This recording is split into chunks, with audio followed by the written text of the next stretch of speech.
네, 매주 목요일 이분 많은 분들 기다리고 계십니다. 킴앤 함께합니다. KB증권 프라임센터 투자 컨텐츠팀 민재기 팀장 나오셨습니다. 안녕하세요. 네, 안녕하세요. 네, 킴앤의 투자 아이디어가 절실한 오늘입니다. 시장의 변동성이 상당한 모습인데요. 네. 1월 효과 기대했잖아요. 네. 이대로 1월 효과 사라지는 건 아니죠? 어떻게 보세요? 오늘 보니까 이제 미국 증시까지 급락을 하니까 1월 효과도 이제 톤을 좀 다운 시켜야 된다라는 이야기도 조금씩 나오는 것 같더라고요.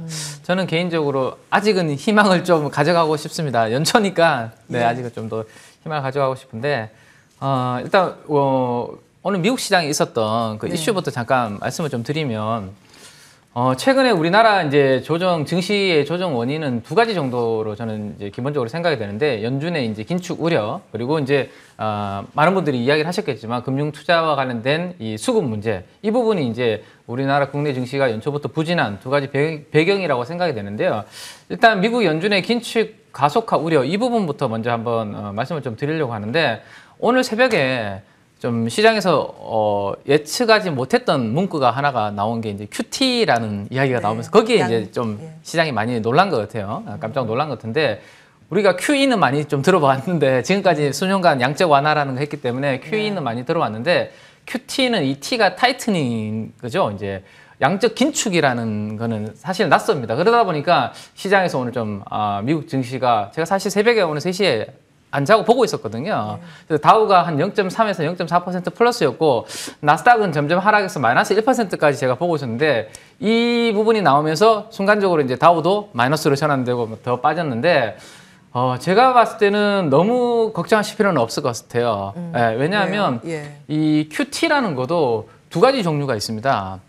좀 보수적인 QT가 있고 좀 공격적인 QT가 있고 두 가지가 있는데, 이 보수적인 QT는 뭐냐면 연준이 이제 8조 8천억 달러의 이제 자산을 창고에 보유를 하고 있거든요. 근데 그거를 이제 시장에 이제 이렇게 적극적으로 내다 파는 거, 채권을 가지고 있는 걸 내다 파는 것을 우리가 공격적으로, 그러면 내다 팔면 판 만큼 이제 현금이 다시 연준으로 들어오게 되죠. 그래서 그 부분은 상당히 시중의 유동성을 위축시킬 수 있기 때문에 공격적인 QT의 일종이라고 볼 수 있고, 지금 시장에서 예상하고 있는 것은 이제 보수적인 QT를 할 거다라는 생각을 하고 있습니다. 즉, 채권은 뭐 1개월, 3개월, 1년, 3년 만기가 다 있잖아요. 그래서 만기가 돌아오는 그 채권들에 대해서 재매입을 그냥 안 해주는 그 정도를 이제 보수적 QT라고 이야기를 하거든요. 그것은 이제 시장의 유동성을 그렇게 건드리지 않고 연준의 대차 대조표만 그냥 이제 낮춰주는 그런 역할을 하는 거거든요. 근데 시장에서는 그냥 QT다라고 하니까 야, 이거 엄청나게 또 시중의 유동성을 연준으로 다시 빨아들이는 거 아니야? 이 부분에 우려를 한 것 같은데, 결정적인 힌트를 보면 오늘 새벽에 미국의 달러 인덱스 지수는 96선에서 큰 변화가 없었습니다. 그리고 미국의 하이드 스프레드도 위험을 나타내는 지표인데 오히려 소폭 하락을 했거든요. 좀 변동성 심하고 뉴스에 상당히 예민하게 반응하는 주식 시장, 주식 시장만 사실 변동성이 오늘 컸던 거거든요. 그래서 그런 부분들을 감안하시면 저는 뭐 너무 긍정적으로 말씀드리는 것 같아서 조금 그렇긴 한데, 아무튼 좀 시간을 두고 지켜볼 부분이다. 그래서 오늘 우리 시장은 미리 먼저 빠져서 그런지 다행히 낙폭이 좀 상대적으로 더 제한적인 것 같습니다. 어제까지 뭐 폭격 맞았잖아요, 우리 시장은. 그래서 오늘 하단이 좀 제한되고 있다라고 보셨고, 큐티 하셔가지고 뭔가 귀여운 느낌인데 그건 아닙니다. 대차 대조표 축소, 양적 긴축입니다. 이 QT에 대해서 해석이 시장이 너무 과했다라고 평가를 하셨어요. 그래서 이후에는 그 과한 부분을 맞추기에 들어갈 것이라고 우리를 위안해 주셨네요. 알겠습니다. 그럼 시장에 조금 더 들어가 보도록 하겠습니다. 이제 요즘 다시 떠오르는 섹터라고 하면 자동차주가 아닌가 싶습니다. 뭐 유럽 쪽의 매출이 굉장히 잘 잡히고 있다라고 수출 데이터가 나타나고 있는 상황이고요. 이제 자동차주도 그동안 오른 게 없기 때문에 이제는 시동을 걸자, 이런 평가인데 어떻게 보세요? 시동이 일단 조금 걸릴 것 같습니다. 근데 이제부터 시작인가요? 걸릴 것 같은데, 그 중에서도 오늘은 좀 자동차 완성차 말고 다른 종목을 조금 저는 이야기를 좀 드리고 싶은데, 우선 이제 자동차주들을 최근의 분위기부터 먼저 전달을 좀 해드리면, 일단 오늘 유럽 시장에서도 자동차주들은 상당히 주가가 강했고요. 최근에 미국 시장에서도 뭐 포드라든지 자동차주들 주가 상당히 좋았습니다. 뭐 포드가 최근에 전기 트럭 주문 관련된 뭐 시작을 했다라는 이야기도 있었고, 트럭 생산량을 뭐 2배 이상 늘린다라는 소식, 그리고 제너럴 모터스도 주가가 그렇게 많이 올라오는 그런 모습을 보였습니다. 우리 앵커님께서 말씀하신 대로 이제 현대차도 미국 시장 판매량이 상당히 이제 전년 동기 대비해서 전년보다 증가하고 있는 그런 이야기도 있었고, 기아도 뭐 처음으로 미국 연간 판매량이 70만 대를 뭐 돌파했다. 그래서 연초 분위기가 일단 자동차 업종은 나쁘지 않은 그러한 상황입니다. 자, 우리가 이제 코로나 팬데믹 이후로 지금 가장 셧다운 과정에서 큰 피해를 본 업종이 대표적으로 우리가 자동차라는 것을 누구나 알고 계실 겁니다. 코로나 확진자 수 증가로 인해서 동남아 쪽에 많이 있는 차량용 반도체 관련된 공장들이 원활하게 이제 돌아가지 못했기 때문에 그런 모습을 보였는데, 이제 그러면 반대의 상황이 된다 예상을 해보면 가장 수혜를 볼 수 있는 업종이 어떻게 보면 또 자동차 업종이 될 수 있다라는 생각을 해보시면 좋을 것 같고, 최근에 이제 차량을 구매하고자 하는 수요는 꽤 많습니다. 제 주위에도 많은데 신차가 원활하게 공급이 안 되니까 지금 사지 못하는 그런 상황이거든요. 그래서 오미크론이 만약에 어느 정도 바이러스 시대를 종식시키고 그러다 글로벌 공급망만 어느 정도 회복이 되면 자동차 업종은 좀 빨리 회복이 될 수 있는 가능성이 있다라고 보셔도 될 것 같아요.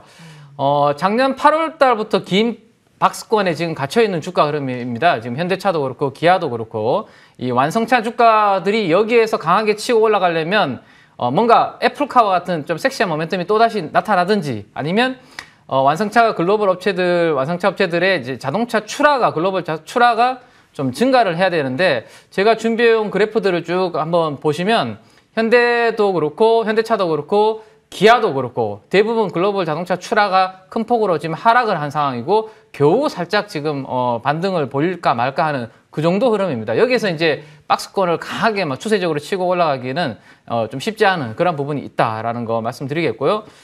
그러면 이제 상대적으로 마진이 큰 SUV 이쪽을 좀 많이 팔아야 되고요. 전기차 모델 쪽에서도 판매량이 많이 늘어나면서 경쟁력이 있다라는 것을 보여주면 아마도 좀 우상향하는 그런 그림을 만들어주지 않을까라는 생각을 한번 해볼 수 있을 것 같습니다.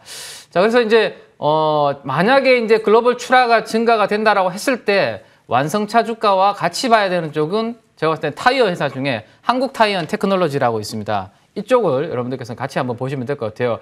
일단 전기차는 이제 배터리로 움직이기 때문에 내연기관에 비해서 무게가 좀 상당히 무거운, 차체가 무겁습니다. 그래서 순간적으로 이렇게 가속력을 딱 낼 때 내연기관 차량보다 많이 마모가 되기 때문에 타이어 교체 주기도 빨라질 수 있는 부분이 있습니다. 그래서 글로벌 출하 증가하고 자동차 판매 대수가 증가했을 때 완성차 주가와 함께 같이 봐야 되는 것은 타이어고 한국타이어&테크놀로지 보시면 될 것 같은데, 오늘 제가 이제 말씀드리고 싶은 부분은 어제 이제 그 오후에 뉴스가 나온 현대글로비스 매각과 관련된 봐야 되는 주식이 있어서 그걸 하나 더 말씀을 좀 드릴 것 같은데요. 안 그래도 블록딜 이슈 영향으로 오늘 관련주들이 주가 반응이 좋거든요. 좀 움직이고 있죠. 예, 체크해 주세요. 글로비스 주식을 이제 뭐 정의선 회장 그리고 정몽구 명예회장이 이렇게 판다고 했을 때 돈들이 이제 수천억이 들어오는데, 그러면 이제 우리가 관심을 가져야 되는 것은 글로비스 비중이 이제 줄어들잖아요, 대주주들의. 그러면 이제 그 지배 구조를 좀 더 돈독하기 위해서 누군가를 사야 됩니다. 그럼 그 돈으로 이제 뭘 살까를 우리는 생각을 해야 되는데, 지금 웃으시는 거 보니까 아시는 것 같은데요. 모비스? 네, 모비스를 결국에는 수천억을 가지고 결국엔 모비스를 사게 될 거예요. 그래야지만 지배 구조를 흔들림 없이 만들 수가 있거든요. 그래서 현대모비스를 사기 위해서 앞으로 현대글로비스를 매각해서 실탄을 만들 것이라는 이야기는 계속해서 있었는데 그 부분이 시작이 되었다라고 보시면 될 것 같고, 앞으로 그 과정이 나타난다. 그러면 현대모비스를 매입을 할 수 있다는 부분을 생각하셔야 되고, 조만간에 우리가 큰 기업이 또 상장이 되죠. 현대 엔지니어링이 상장이 되는데 거기에서 또 실탄이 수천억이 나옵니다. 아마 그 실탄도 현대모비스 쪽으로 집중될 가능성이 높거든요. 그렇다면 저는 완성차도 좋겠지만 대주주들이 지분을 매입할 가능성이 높은 현대모비스도 이제부터는 한번 관심 있게 보셔도 되는 타이밍이 왔다라는 말씀 드리고 싶습니다. 네, 현대차그룹의 지배구조 개편 이슈에 주목을 하셨습니다. 현대모비스의 매수 의견을 주신 거고요. 그리고 완성차들의 판매 기대감과 맞물려서는 탑픽을 한국타이어&테크놀로지로 꼽아주셨습니다. 역시 이제 깊은 통찰력과 투자의 판단을 좀 들어볼 수 있었습니다. 완성차, 자동차 관련 전략은 여기서 마무리하도록 하고요. 국내 지금 이제 경기 민감주에 대해서 다시 레포트들이 많이 올라오기 시작했습니다. 그도 그럴 게 금리 인상기이다 보니 다시 한번 눌려 있었던 가치주가 올라가지 않을까라는 그런 포인트인 것 같은데요. 정말 이 성장주에서 가치주로 우리도 포트폴리오 변경을 해야 되는 걸까요? 저도 이게 제가 생각했던 것과 좀 다른 그림이 만들어져서 고민이 많이 되더라고요. 저는 사실 연초에 좀 중소형 성장주들이 좀 움직이지 않을까 해서 이 방송에서도 그런 이야기를 많이 해드렸기 때문에 저도 고민을 많이 했거든요. 사실은 매해 성장주가 네네. 1월, 2월 휴가의 주인공이었잖아요. 네네네. 근데 이번에는 갑자기 긴축이 조금 더 빨라지면서 변수가 생긴 것 같은데. 네, 그래서 이게 정말 잠깐 순환매일지 아니면 진짜 이제 로테이션이 길게 갈지 이게 이제 판단을 해야 되는데 아직까지는 저는 이 순환매가 오래 가지는 않을 것 같다라는 느낌을 일단은 먼저 말씀드리겠고요.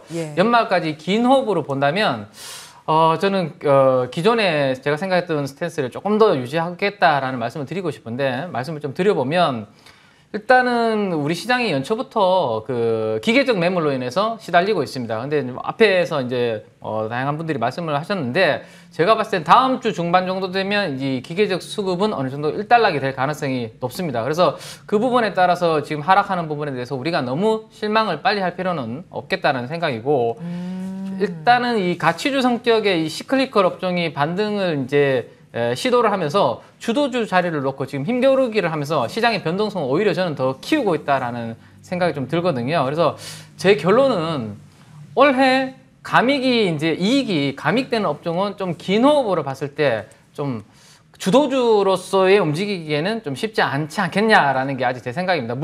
불과 한 달 전만 우리가 돌아보면 좀 비슷한 사례가 있었습니다. 한 11월 정도였는데 11월 말부터 갑자기 우리 경기 민감주들이 움직이는 사이클이 있었거든요. 반등이. 근데 한 일주일 정도 움직였다가 다시 그대로 원위치 하는 그런 움직임이 11월 말 정도에서도 한번 있었습니다. 그래서 이번에도 저는 로테이션 이 순환매가 좀 길게 이어지지는 좀 어렵다라는 게 제 개인적인 생각이고 다만 올해는 미국 기준금리가 인상되는 그런 사이클입니다. 그래서 이렇게 반등이 한 번씩 나오는 것이 빈도수가 작년보다는 잦을 가능성은 있다 정도는 염두에 두시는 거 좋을 것 같고요. 일단 그리고 글로벌 병목 현상 완화되고 인플레이션도 완화되면 경기가 정상화되면 당연히 경기 민감주 쪽 움직일 수 있다 정도는 열어두실 필요는 있을 것 같습니다. 하지만 이 기대감과 실적의 괴리가 계속 이슈로 저는 부각이 될 것 같거든요. 그래서 올라갈 수 있는 그 캡 상단을 제한하지 않을까라는 생각을 가지고 있습니다. 주가가 강하게 추세적으로 이렇게 상승해서 가려면 기대감이라든지 실적이 동반해서 같이 수반이 돼야 되는데 그래야지만 의미 있게 방향성을 가지고 갈 수 있는데 제가 이제 그 표를 하나 만들어서 가지고 온 게 있습니다. 시클리컬 업종에 대해서 증권사 리서치에서 실적 컨센서스 변화율을 제가 가지고 온 게 있는데 지금 보시면 철강, 화학, 기계, 운송은 EPS 포워드 12개월 포워드 EPS 컨센서스가 아직 하락하는 걸로 실적이 앞으로 안 좋을 것으로 이야기가 나오고 있습니다. 그래서 원래 경기 민감주들이 강하게 힘을 받으려면 이 이익 전망치가 상향 조정되는 것이 나와줘야지만 제가 봤을 때 좀 더 힘을 받지 않겠냐라는 것이 제 개인적인 생각이거든요. 그래서 우리가 개인 투자자들입니다. 저도 개인 투자자고 그래서 계좌 관리 측면에서 우리는 이제 매일매일 시장을 따라가야 되는 벤치마크를 추적해야 되는 기관 투자가가 아니기 때문에 시장의 움직임에 따라서 너무 일비하면서 손바닥 뒤집듯이 내 포트폴리오를 막 왔다 갔다 하는 것은 큰 의미가 없다라는 게 제 생각이고 과거와 다르게 금리가 오를 환경이기 때문에 가치주든 좀 편입을 한다라면 이왕이면 저는 위에서 보시면 지금 에너지와 건설 쪽은 플러스로 지금 이익 성장이 지금 컨센서스가 바뀌어 있는 상황이거든요. 그래서 유가 상승에 따라서 에너지 업종 그리고 최근에 이제 ESG 트렌드 때문에 유가 인프라 투자를 지금 많이 못했습니다. 못했기 때문에 증산을 하고 싶어도 쉽지 않은 상황이거든요. 그래서 마진도 좋고 원래 그림은 나쁘지 않습니다. 그래서 에너지 업종에 대해서는 그나마 좀 보셔도 될 것 같고요. 또 하나는 이제 대선 투표일이 점점점 다가오고 있는 상황입니다. 시간은 흘러가고 있고 대선일은 이제 3월로 가까워지고 있는데 정책적인 부분들이 점점 강조가 될 것이고 그런 관점에서 이 부동산 공급은 더욱더 이제 힘을 받을 수밖에 없는 상황입니다. 그래서 건설, 건자재 섹터 쪽을 같이 한번 보시면 될 것 같고 이들도 EPS 컨센서스 변화율이 지금 긍정적으로 플러스가 나오고 있기 때문에 이 두 개 업종 정도는 보셔도 괜찮을 것 같습니다. 건설과 건자재는 속한 종목이 뻔하니까 근데 종목도 꼽아주시면 좋을 것 같고요. 무엇보다 저는 에너지주를 가장 강조해 주신 것 같은데 에너지주라고 하면 유틸리티, 천연가스 이거 말씀하시는 거예요? 구체적으로도 종목을 예로 들어주신다면? 네, 일단 S-오일이라든지 SK 이노베이션 쪽이 이제 그나마 이제 경제 마진도 바닥을 찍었기 때문에 게 괜찮은 편인데 사실 그 유가 우리 상장돼 있는 유가 ETF도 있거든요. 예, 유가 ETF로 트레이딩 하시는 것도 뭐 나쁘지 않은 선택이 될 것 같습니다. 그러니까 그 기름 가격이랑 연동해서 움직이는 네네. 쪽 그냥 ETF로 마음 편하게 보자라는 관점이시네요. 유가 ETF 소개를 해주셨고요. 자, 건설과 건자재주 말씀을 주셨습니다. 뭐 KCC 같은 종목도 지속적으로 말씀을 주셨기 네네, 때문에 그쵸. 예, 네. 기억을 하고 있겠습니다. KB증권 프라임센터 투자 컨텐츠팀 민재기 팀장과 함께했습니다. 오늘 말씀 고맙습니다.